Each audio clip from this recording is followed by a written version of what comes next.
Recording in progress. Okay, well, hello everyone, and welcome to the Q&A with Sammy Zammit, Rob Inshaw, and I.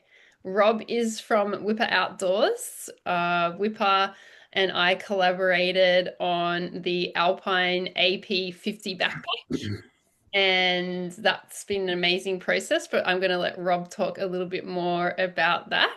The film is to celebrate the launch of our new colorway, which is Golden Goddess and Black Beauty. So basically, yeah, come up there, go away. So we hope that you've watched the film. Yeah, we hope that you've watched the film, and we're going to talk a little bit more about the film. And if you haven't watched the film, that's fine as well. But we're going to talk about the film, and we're also going to talk about the bag. And I just want to start a little bit about the film itself. So, Sammy and I, we met. Oh my gosh, Sammy, brother. 2003, the beginning of 2000, like January 2003, I think. Am I right? Oh, that's pretty early. You mean 2023? No, it was 2022 we met.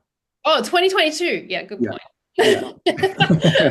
So I was still at school in 2003. No, I mean 2020, 2023, wasn't it the beginning of 2020? Anyway, it doesn't matter. Yeah.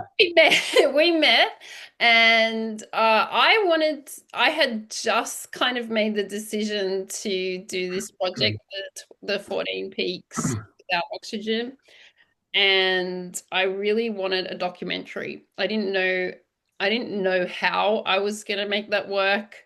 And I still want like a bigger documentary. I just had written on my vision board Netflix documentary. That's basically how it started.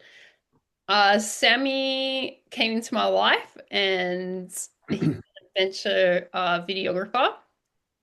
And basically, yeah, we just thought like he was going to Nepal. I was going to Nepal to start my project, and we were going to meet and do some filming. That was pretty much it. That was the start. Since then, we've been trained to film. So the start of 2024, up until then, I'd just been with my little camera and like doing as best as I could to film. The Sherpa I was climbing with, I would ask them to film. Dawa filmed on Everest and just kept coughing over the top of of the filming. So it was really difficult, like I knew that that wasn't going to be good. So I did say like when you're filming, let's try to be like quiet. But I had been filming like for a long time, but not properly. So Sammy taught Mikkel and I and Nima, Mikkel's brother, how to film, how to like get the right shots that we can use to edit, and also how to fly the drone. So Mikkel had that's his job now. He's the drone pilot. He loves it. Him and Sammy, they get along really well. He loves Sammy and he tries to get really good shots for him. And basically, yeah, so we're going to continue filming. I'm not stopping. I'm hoping to have a bigger budget at some point to make huge. And it really wasn't until March or February this year, Rob. Yes. Somewhere around then. Yeah, it was. Yeah, that's right. Time flies. February this year Yeah. when we wanted to launch our collaborated backpack, the Alpine AP 50, which I had been using on the 8000ers. And we basically, I just had a dream come true. I had been able to design my own ultralight mountaineering pack. I'm just gonna put it out there because I can. I've been using Hyperlight and it was driving me crazy. It just wasn't good enough. And it had so many features that I was like putting up with. And Rob came to me, he'd started this brand. It's from the Blue Mountains where I grew up, and I'd spent most of my life, climbing there and in the outdoors, and that's how I discovered my passion for the outdoors. And Rob came to me and said, do you want to collaborate on a backpack? Like, whoa. So basically, yeah, Rob just said it'd be a cool idea to like launch this bag in Sydney, and why don't we make a film? And I'm going to let the other two talk a little bit more about that. Originally, the film was going to be 20 minutes. Originally, the film was going to be 20 minutes, and it was just going to be sort of like an opening to our launch event. But that quickly changed. We'll just leave it at that. And I'm going to let Sammy chat a bit more now. Yeah, well, it definitely changed. And I guess to kind of add what you were saying, I definitely think, Allie, we met in 2022 when I was working at the Australian School of Mountaineering in the shop when I was managing the store, and you were coming in and like purchasing items before heading overseas. And like we've been following, I guess, each other. But yeah, definitely wasn't until I hit you up for that information about going to Nepal when my partner Basha and I were heading over, and then you kind of saw the synchronicities as far as like, oh my god, videography, and he's a guide, and he also has a business called Thin Air Productions, and I climb in thin air, and we hatched that plan to potentially be on Belagiri together, which didn't end up happening. That trip to Nepal is pretty hectic, like getting food poisoning in Kathmandu that led to early onset of high altitude pulmonary edema, and then I got COVID in Pokhara, and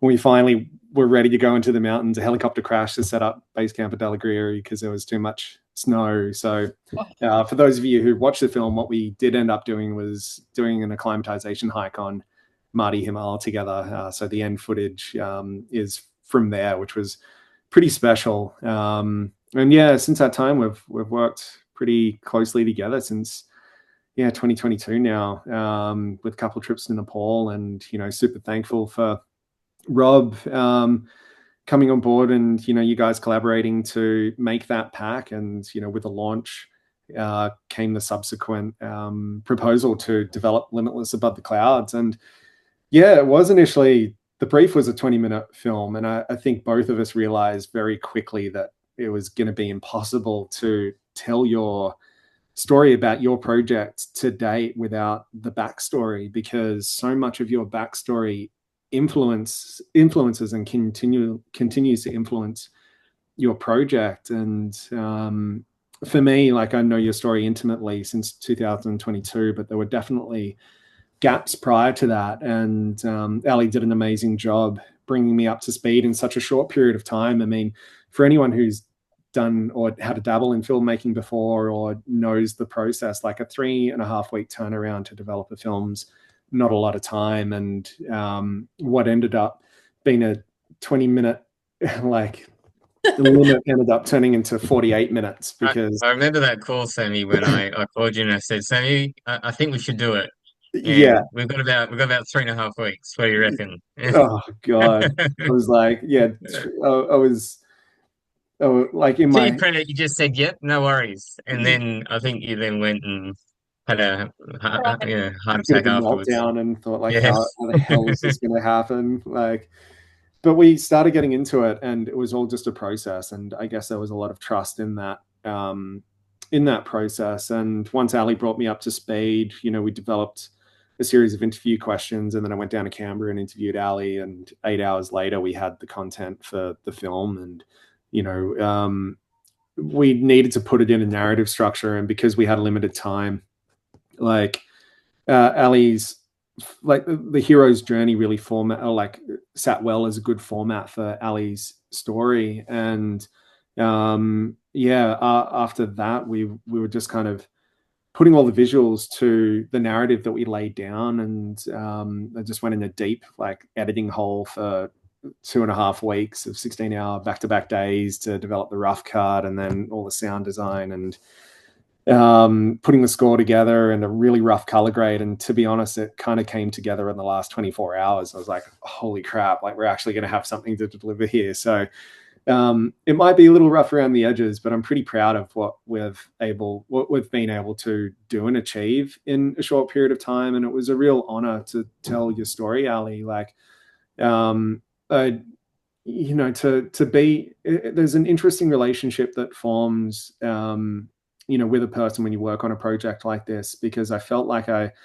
was communicating with past Allie, who was almost kind of giving me this insight into what her journey was and how to tell her story at that moment in time. And then, I'm communicating with kind of present Allie to help shape it. And ultimately, we've delivered something that's going to inform future Allie. So that was kind of interesting. But for us, like for me, I'm really interested in the deeper significance of human experience, and I think the mountains brings that out, because there's no real place other than like adventure sports have the ability to traverse like life and death scenarios, and I feel that's where the real raw stories kind of come from about our human experience. And Ali's story is it's universal, like we can all relate to it because we all have inner mountains that we need to conquer. And, Ali's a mountaineer, but it's about that inner journey that was really transformative for her.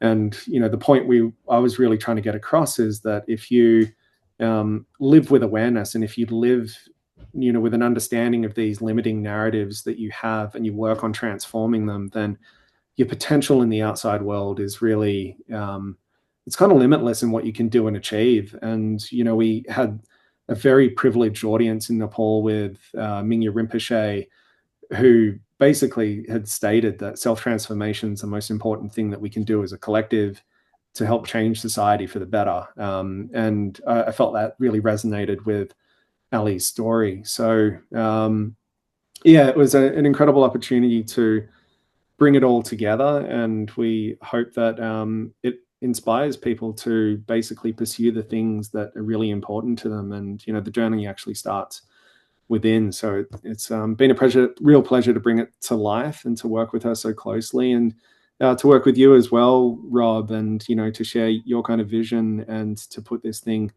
out there. It's been quite the journey.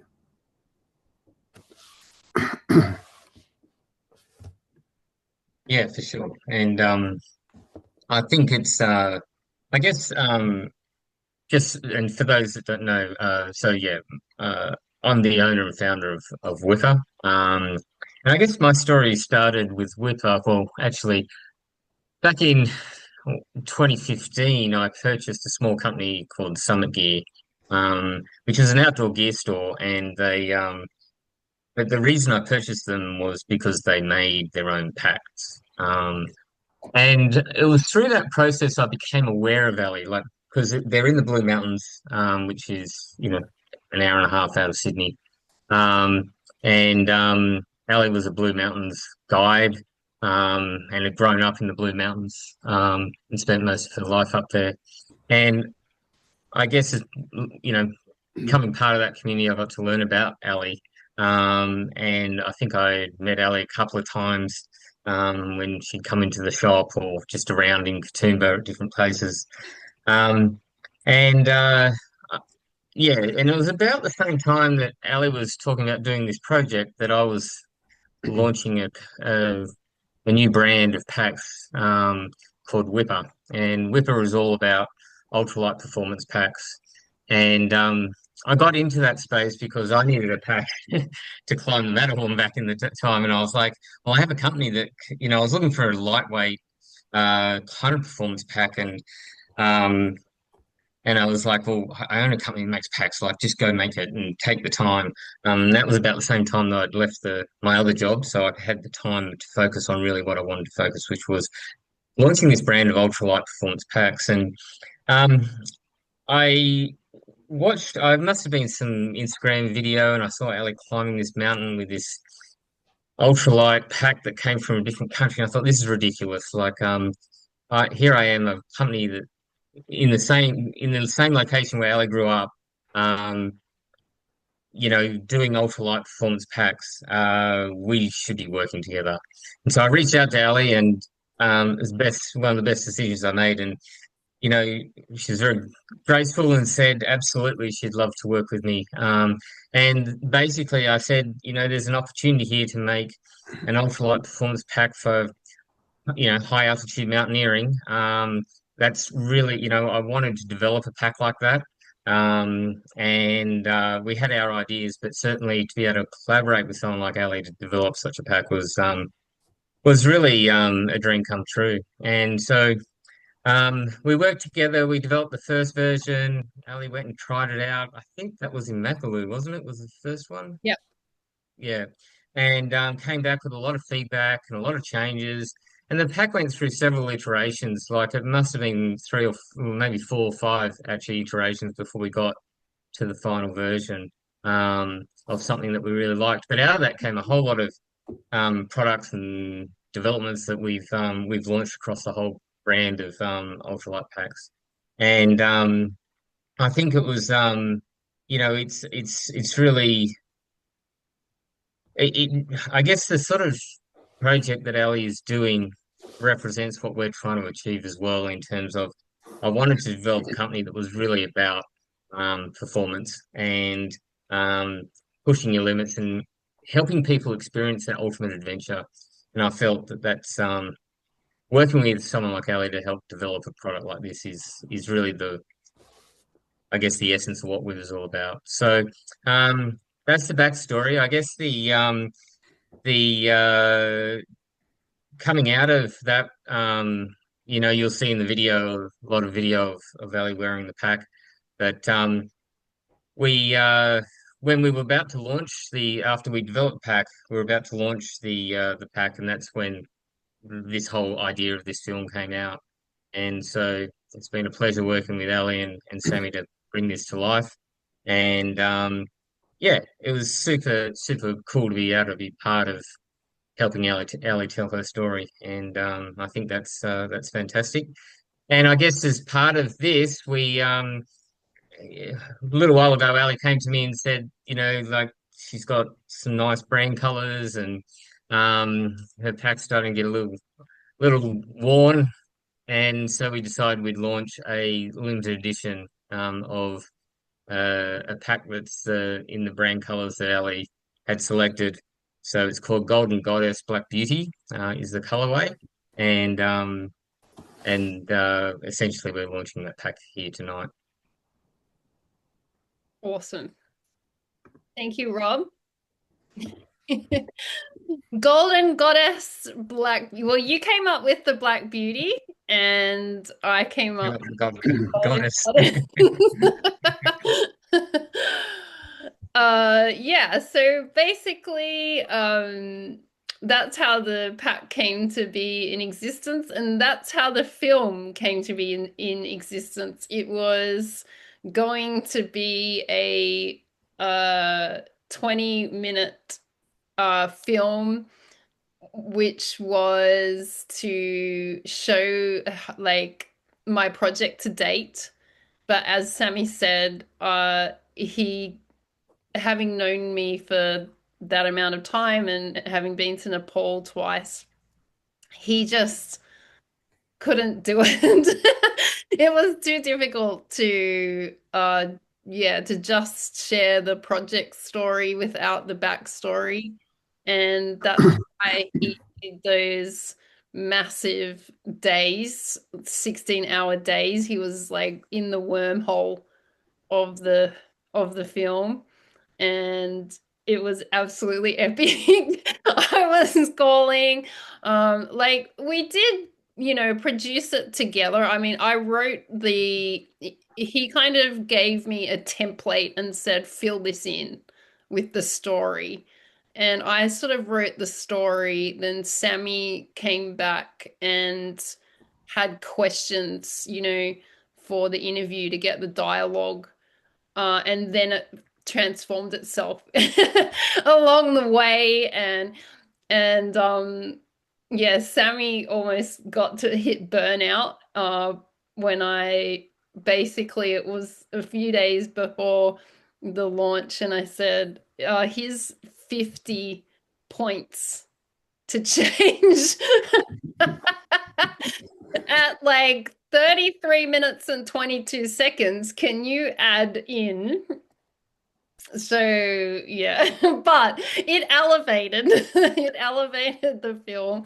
And I'm just like, yeah, I'm first of all, I just want to say, like, before we go to questions, like, I'm so proud of you, Sammy, and I'll just say it again, like, I love you, and I just couldn't imagine, doing what we did in such a short amount of time with anyone else. And you, like, yeah, you really honored my story, and I'm just so grateful to you for that. And I can't wait to like have you on the mountain and climbing and filming, and it's going to be amazing.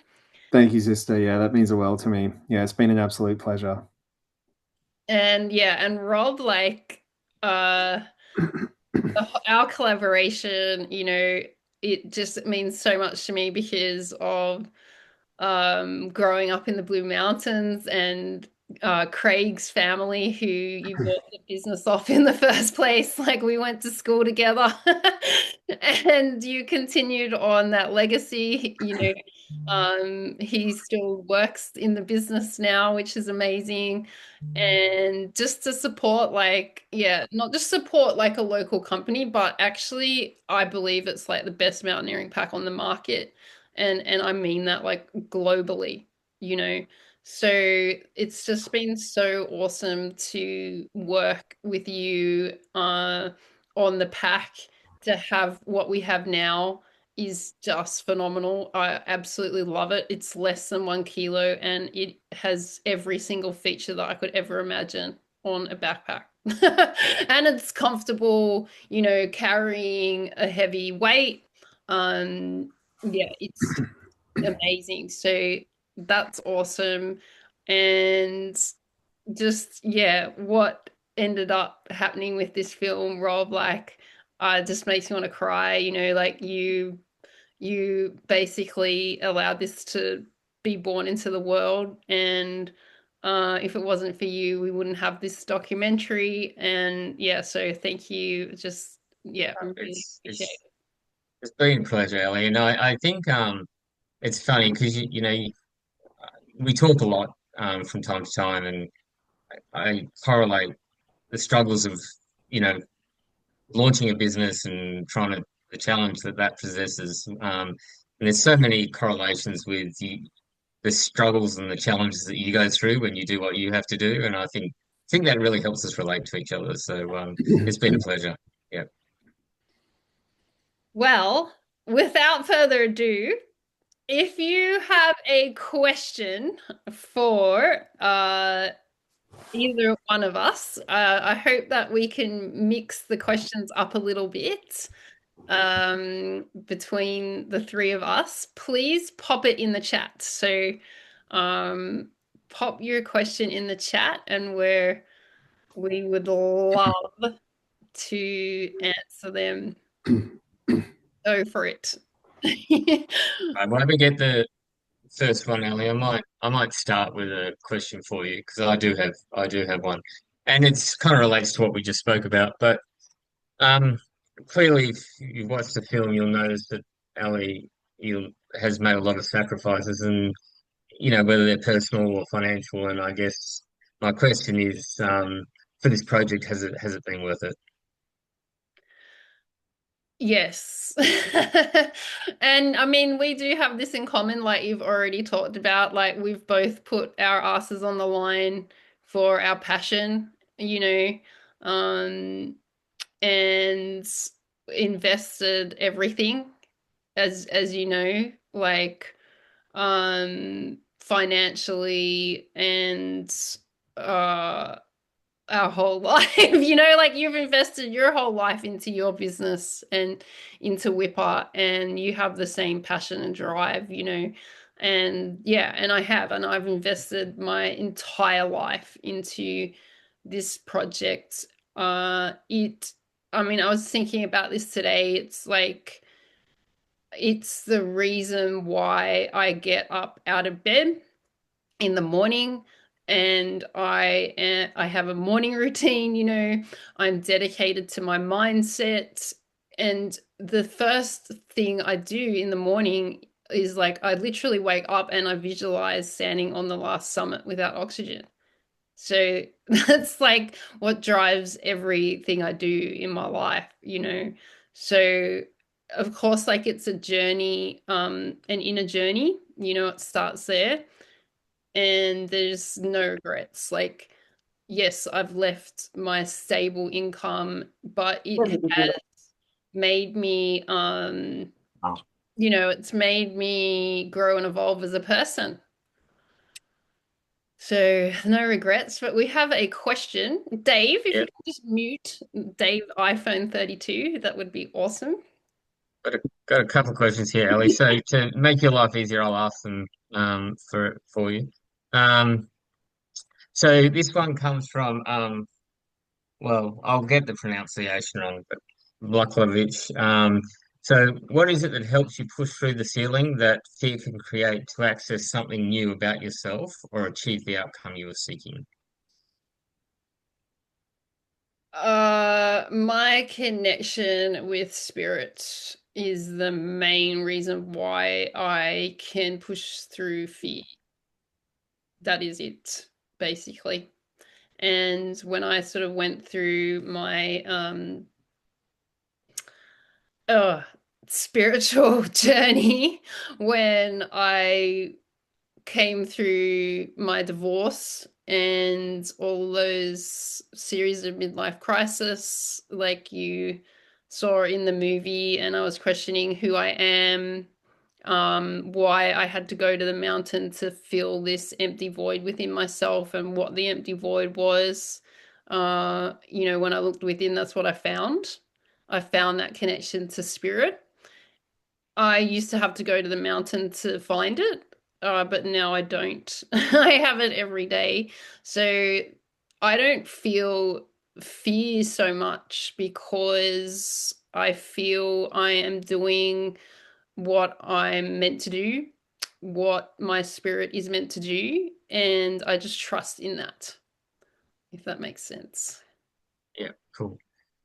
So there's another question here from Kelly. And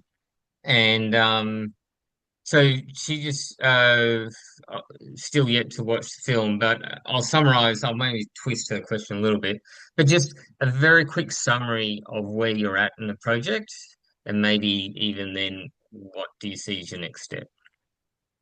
So I have completed 5 of the 8,000 meter peaks without oxygen. Um, Before I began this project, I was trying to climb them, and again, you'll see in the film, but I was like trying to climb 8,000 meter mountains the same way I did in 2007 when I did my first one without oxygen, and in the same style. I was failing, and basically I didn't climb another one until July 2023 when I began my project without oxygen. But since commencing my project, I've also climbed 3 with oxygen, which I am going to go back and do. So I've actually stood on the summit of an 8,000 meter mountain 12 times. And I summited Cho OU twice without oxygen, which seems crazy. But what's even more crazy is that I've summited Annapurna twice, once with oxygen and once without, and that's literally insane. I'm not afraid to admit And what do you see as what's the next part in your mind? it. Keep going. Do you have a peak that you want to do next, or is it just really depending I on what? want to try, like I would like to finish so there's of course I want to do all 14 without oxygen, right? But I've stood on the summit of 9 of the 14 peaks. that's with and without oxygen. So I would like to do the 5 that I haven't done yet, um, like first, if that makes Yeah. sense. So Dalagiri, Lotsie, Gasherbrum 1, Gasherbrum 2, and Shishapangma are the 5 that I haven't summited. Okay. Cool. All right. So we have a question here from Chris. What's your process to be successful? Um, 99% mindset, and and now this is saying something because I'm gonna say 1% physical. And if you knew my training regime, you're gonna be like, what the hell is 99% mindset? And I'll just leave it at that. It's mostly in the mind. Um, yeah, it's mostly in the mind. That's why I'm so dedicated to my mindset practices. Again, when I'm training though, I'm training 6 days a week. So what would be a typical, like, yeah, I mean, you obviously, what, you live in Canberra at the moment, like, so you don't have a big screaming mountain out your back door. What sort of, So what's a I typical week like? Yeah, I have a coach and I do. So right now I'm not like in my full-on phase of training, like it's pretty cruisy at the moment. Yeah. But when I am in my full-on phase of training, then I'll do 2 strength workouts a week, 1 interval workout, a long run, and something else that I've forgotten. Cycling. There's like there's 6 workouts so on now. I'm like because I don't have to think about it, I'm not thinking about it. Fair enough. Oh, we'll leave it at that. So there's a question for Kath. Love listening to your episode on ABC Conversations. So this is something that you happened earlier on this year. I was wondering if you could comment on your consideration of the environment and the cultural impacts of your mountaineering adventures.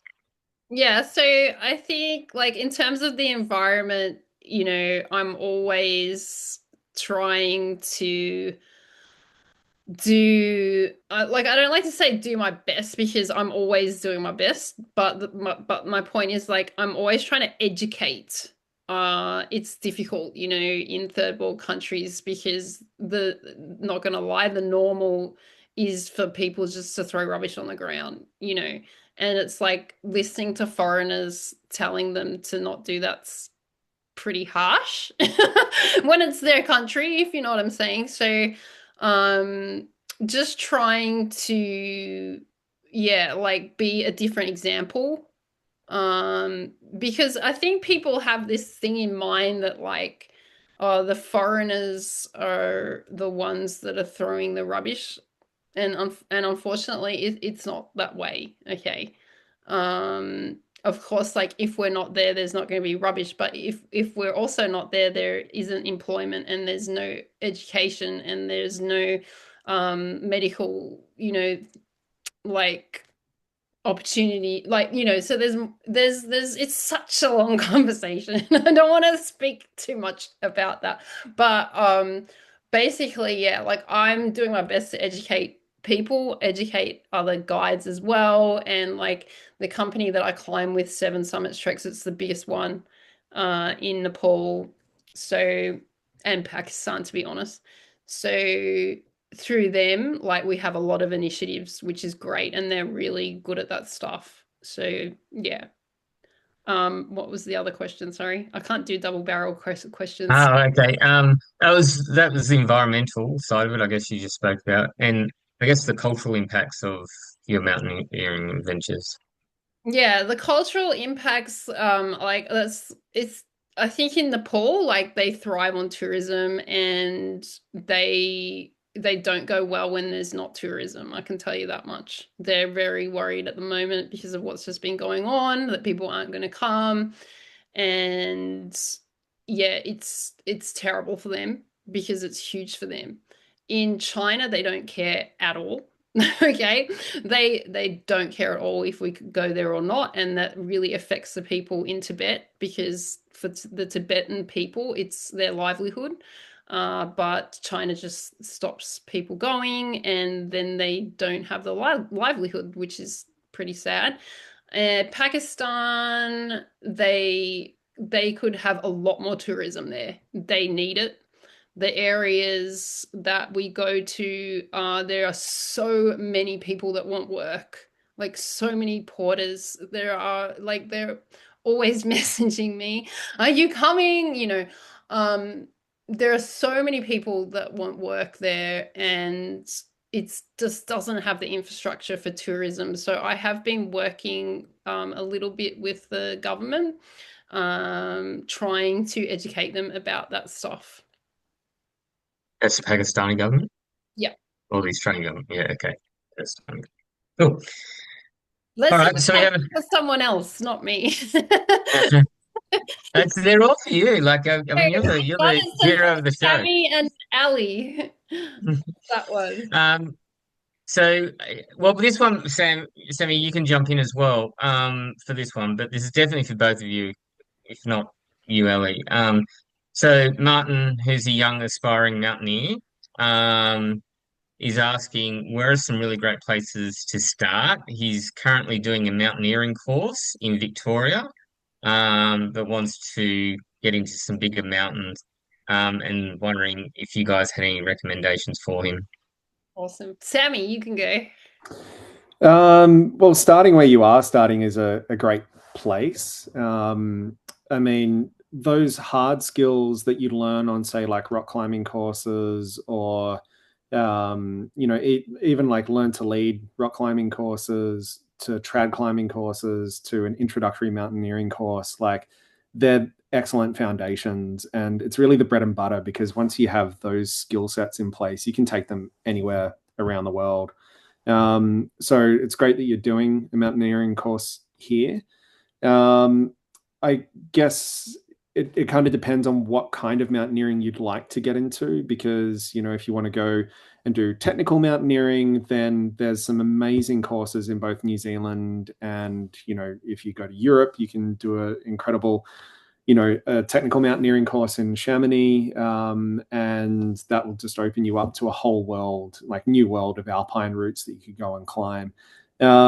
But if you're looking at high altitude mountaineering, then that's a bit of a different story. And there's so many guiding companies that you can join, either like in Nepal or someone like Seven Summits. Climbing the Seven Summits, do some incredible expeditions where those skills that you've learnt on those mountaineering courses, you just be breezing through those kind of expeditions, provided that, you've got the right gear and you can adjust to the altitude and climbing those mountains. But maybe, Ali, you could talk a little bit more to, I guess, experiences as far as high altitude is concerned. Yeah, I think like with the high altitude, it's a completely different beast, and it is more of like an expedition where you have multi-day. And what I think is a little bit different to climbing in New Zealand and in Chamonix is that a lot of the time it's like a day sort of climb, or you go from a hut. Whereas on expedition, like you could be over a month in a tent, and you're trekking multi-day, and you have to learn so much more about looking after yourself and high altitude. So, and in a third world country, right? I'm always sick, you guys. Like, I don't know, those people, like, if you follow me on Instagram, you'll know, like, I'm like, I've got gastro again. And it's like 2 months worth of gastro. My God. I was 56 kilos after Nanga Parbat. So there's so much to learn about high altitude climbing, and I definitely recommend like high altitude trekking first, where you do a multi-day trek in somewhere like Nepal where you can be at high altitude, you can stay in a lodge at night, and you can suffer in a lodge as opposed to a tent before you suffer in a tent with altitude and having to like boil this, not boil the snow, but make water from snow and do all these other things while you've got a headache. I'm not going to sell it, because it is rough. It's really rough. But yeah, I definitely recommend doing that, and also to do like as many as you can 6,000 meter peaks. And like Sammy said, to climb difficult 6,000 meter peaks, you've got to have technical background. And that's where Chamonix and New Zealand are good, because you can learn those really hard technical skills and ice climbing and mixed climbing and all of that. And then you can tackle more difficult routes on 6,000 meter peaks where, the altitude up there, even like when it's technical, it's tough. So, but of course, like you don't need to be doing that kind of thing if you're wanting to go to Nepal and climb like Island Peak or these like not so technically difficult climbs. Ama de Blam is more technically difficult, of course. It's awesome, but you do want to have a lot of experience with exposure and stuff like that first. So hopefully that's a little bit about.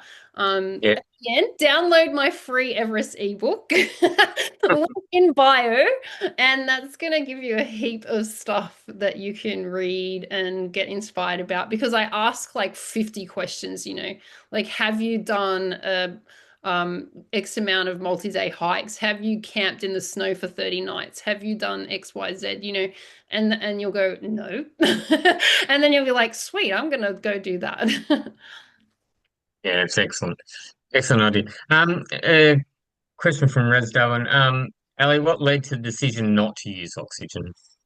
Yeah, so I just didn't even think to use oxygen in my journey of becoming a mountaineer, like your dad. So your dad, who you're sitting next to, I looked up to your dad. In fact, he taught me to climb. He was one of the people that taught me to climb and inspired me to climb in the Andes. And your dad had a amazing dinner, dressed up formal dinner on the summit of the highest peak in Peru, which I'll never forget seeing that video. And yeah, so basically, like, I just learned to climb. And I'm gonna say pretty much like unguided, okay? Because I went to New Zealand, like Sammy. I did a 10-day technical mountaineering course, and that was it. I was off. I went straight to Mount Aspiring. I climbed it with my another student from the course. We did it together. We just learnt the hard way. We didn't die. And I just kept learning the hard way and haven't died yet. So basically, um, back in the day, like 2007, when I climbed my first 8,000 meter peak, it wasn't normal to use oxygen unless you were on a guided expedition. I went with a friend of mine, Jason from the Blue Mountains, and he was an adventure guide as well. And so we just went there, never even considered using it. And yeah, he had frostbite, as you saw in the film. So he stayed in the base camp while I went to the summit, and I just discovered I could do it. I did just discovered I had this gift that I could do. And now not everybody has it. Not everyone has those genetics to go that high without oxygen. Guiding, clients at high altitude, many of them I've guided have ceilings. And it doesn't matter how many days we take to climatize, they get to a certain height and they just get edema, start hallucinating. I have to go down. So I just happen to have the gene. I don't know why. And All right, so that's it. That's it. Basically, to keep answering that question, yeah, I first started that way and I know I can do it. And so now it's like I want to challenge myself and continue to do all of them that way, if that makes sense. that's the benchmark. All right, so this is for Allie and Sammy. Will there be a second stage doco, and will your approach to planning and filming be any different? Sammy, you answer that one. Yeah, I'm just going to put it out there. There will be a second one. Like, you got to put these things out, and will it be different? Definitely. I guess the style of shooting up until, well, like the style of shooting for Limitless Above the Clouds has been very much like a run and gun model. Like, we know that we needed to be documenting her journey, but we didn't necessarily know how it would look. So a lot of it depends on budget. I mean, if we got a really handsome budget to develop a proper film, then that's a completely different ball game. It'd be well thought out. We'd have a crew. We'd take the filming responsibility off the hands of like Allie and Mikkel Nima and her Sherpa team, and we'd have professional videographers working on the mountain with her. With cinematic cameras. We'd have producers who are kind of like helping piece a story together. Like, it'd just be a completely different ball game, but these mountains are super expensive to set foot on, and they're expensive to get drone permits on, expensive to get film permits on. It's a lot of logistics, so it really does depend on the kind of budget that we get for whatever it is that's coming. Yep. And that's been my dream.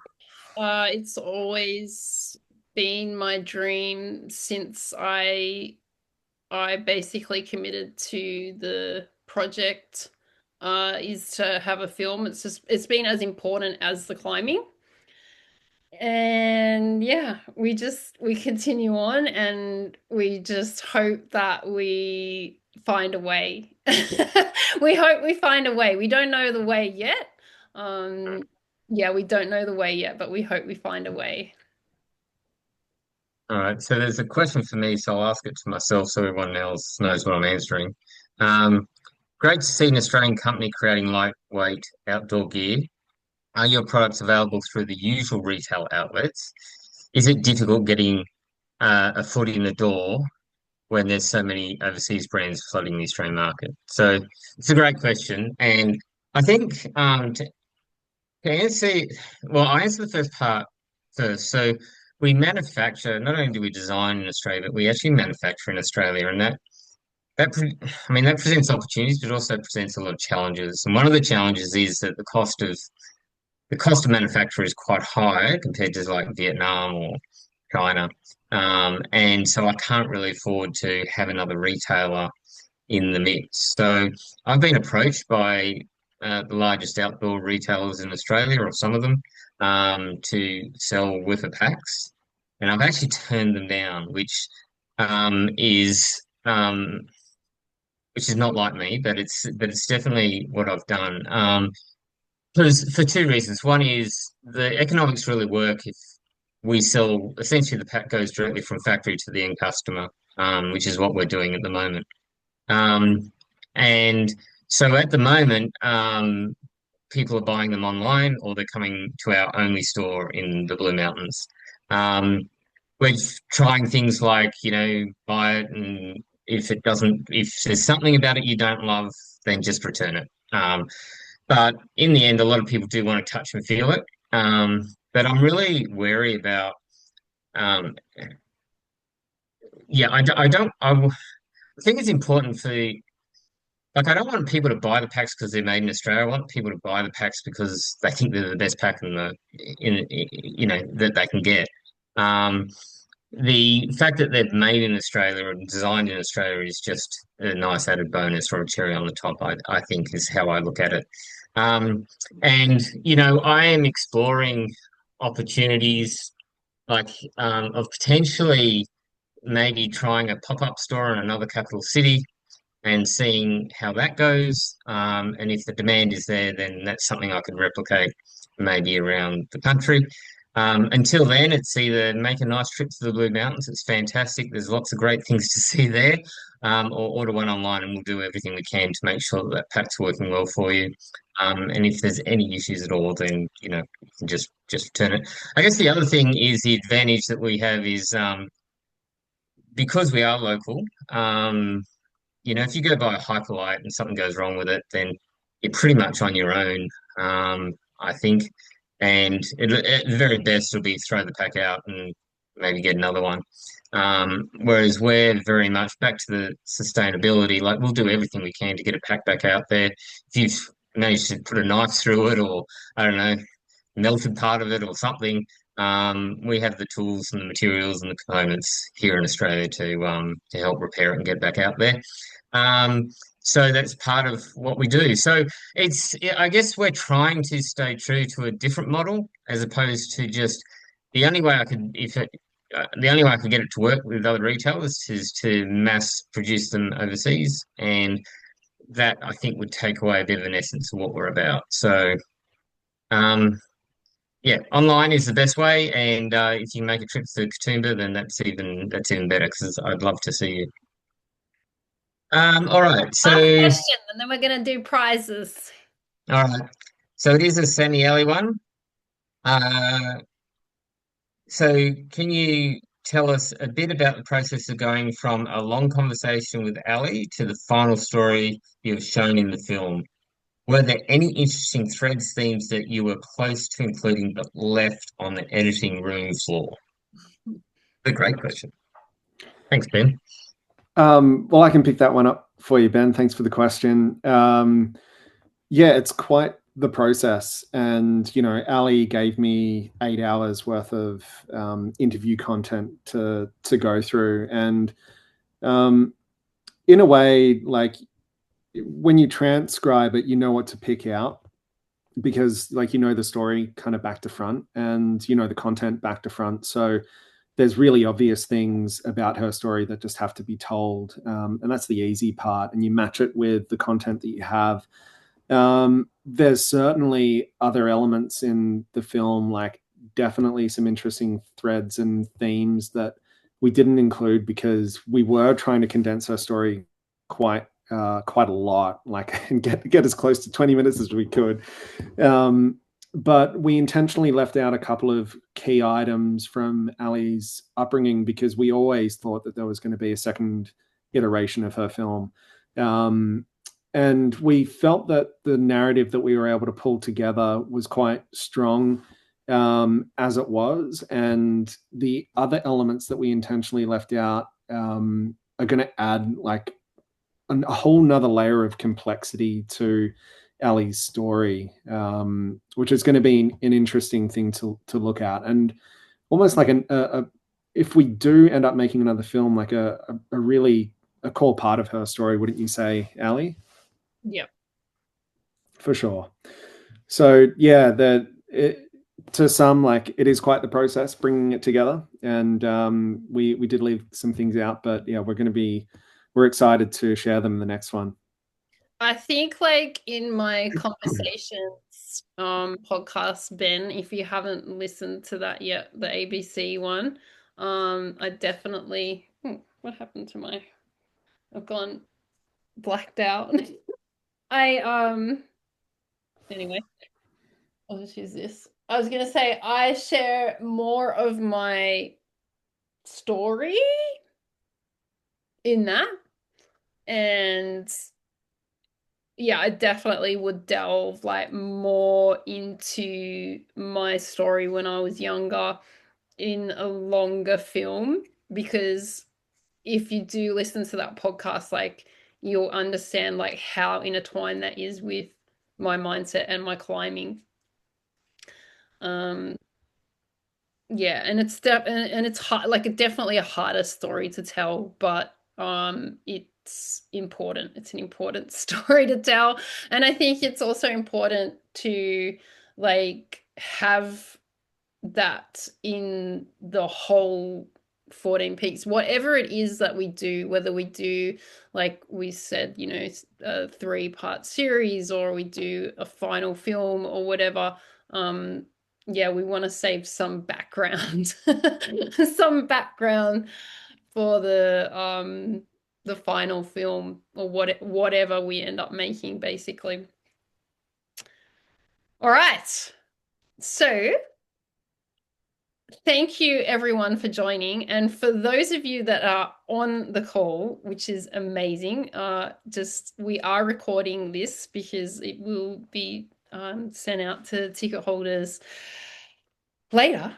But as a reward for being here tonight, we have some prizes.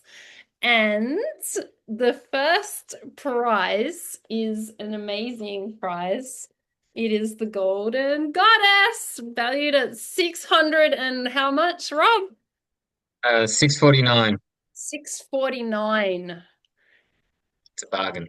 It is it could be $2,000. I reckon it's What, worth 2,000. what price do you put on Golden Goddess? Exactly. It's invaluable.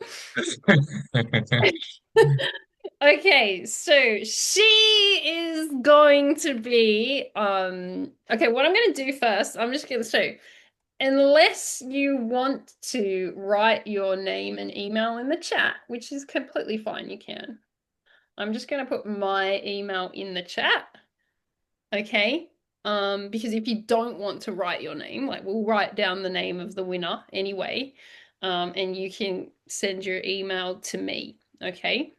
So what are the rules here to win a prize, Ellie?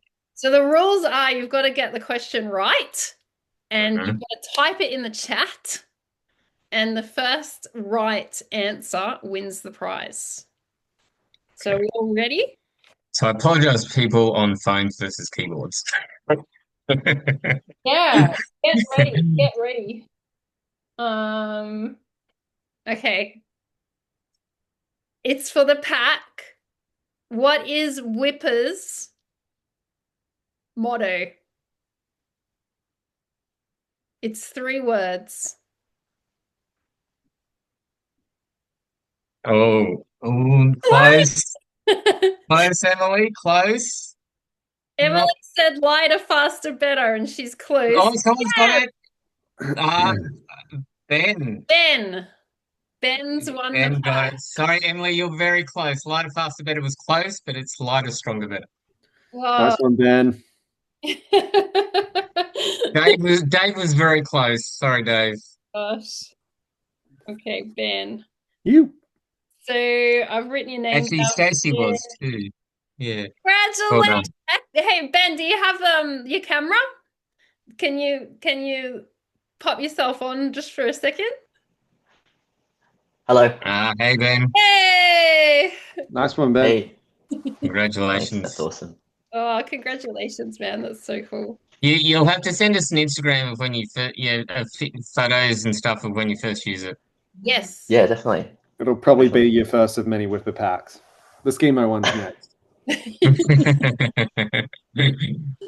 It's an addiction. Awesome. Good job, Ben. So Ben, just either put your emails in a chat or send it to Allie, whatever you're comfortable with. I think I've got your email already, Ben, haven't I? Oh, I think so. yeah. Yeah. Ben's been on a mountaineering course with me, right? Yeah. Yeah, the ice climbing back at Blue Lake, that was awesome. When was it? 20. Oh, a couple of years ago now, I think maybe 2022. It'd have to be, yeah, okay. Yeah. Amazing. Thanks, guys. It's awesome. Congratulations. And Ben, I'll get you to get on the WIF website and have a look at the size chart and just size yourself up for us. Cool. You got small, medium, or I use the medium size. Because I had the large at first and it was too large. Alrighty. That's great. Next prize. Okay, so there's 3 prizes now. And the prize is I'm going to be starting a new coaching arm of my business. I have so many arms of my business. And 1 hour coaching sessions with me. And the session can be about basically, yeah, advice on your climbing journey, from everything preparation, planning, experience, training, everything, gear, whatever it is, and mindset. Or alternatively, an hour purely mindset. Okay. So I'm going to give away 3 of these. They're valued at $500 each. Are we ready for the questions? What 3 colors are my down suit?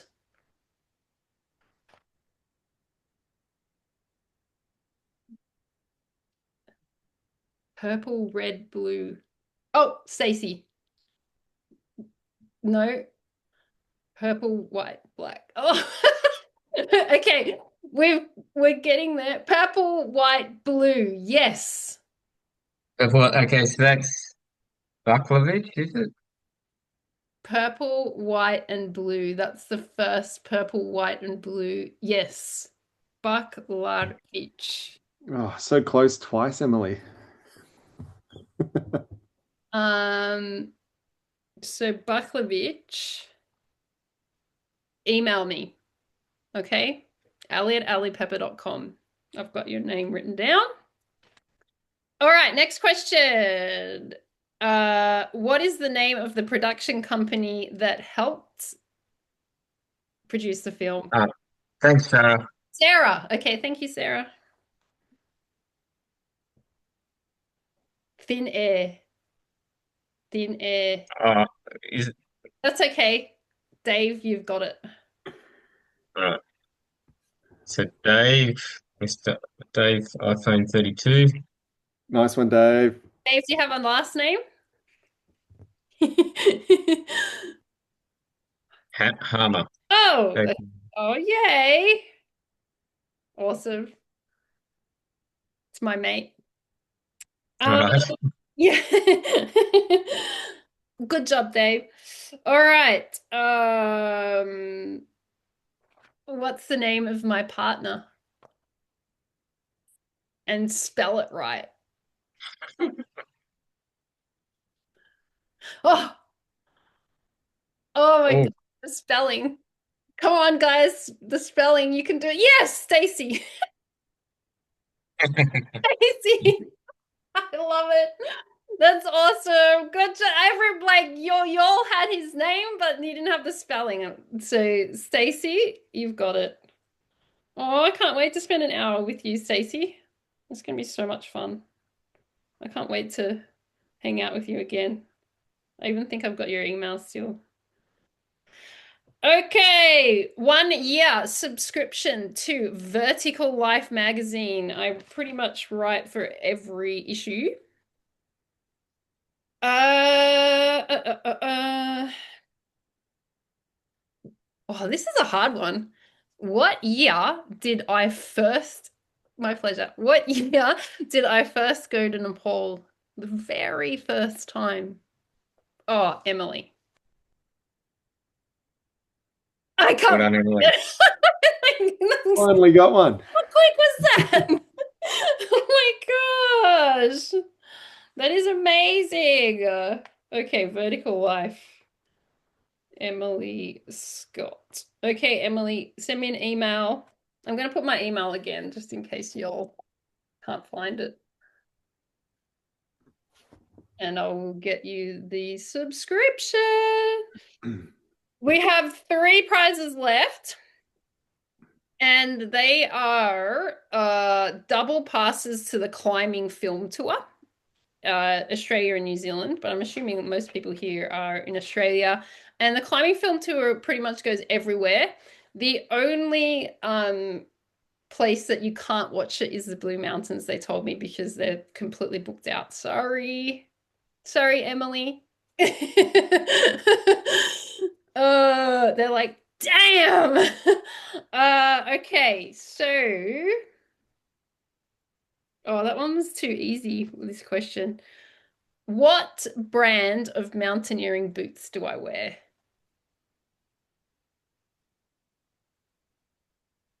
Yes, Chris Darwin. Good job. La Sportiva.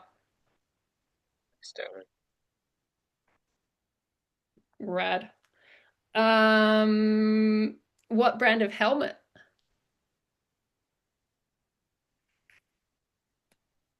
You can see it in Sydney.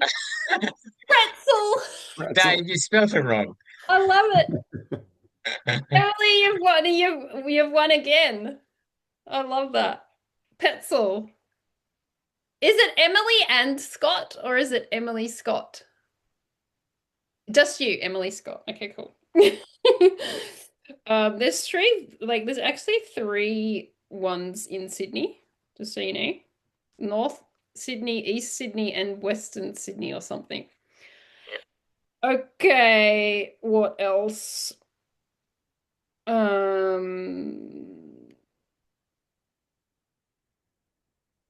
What was the name of the course that I did at TAFE? What was the name of the course I did at TAFE? Outdoor recreation. Dave, can we give it to Kath? Because is that nasty? Can we give it to Kath? Okay, cool. Kath, you got the ticket. Because Dave already won the coaching. Oh, thanks, Dave. All right, Kath. Kath, do you have a last name?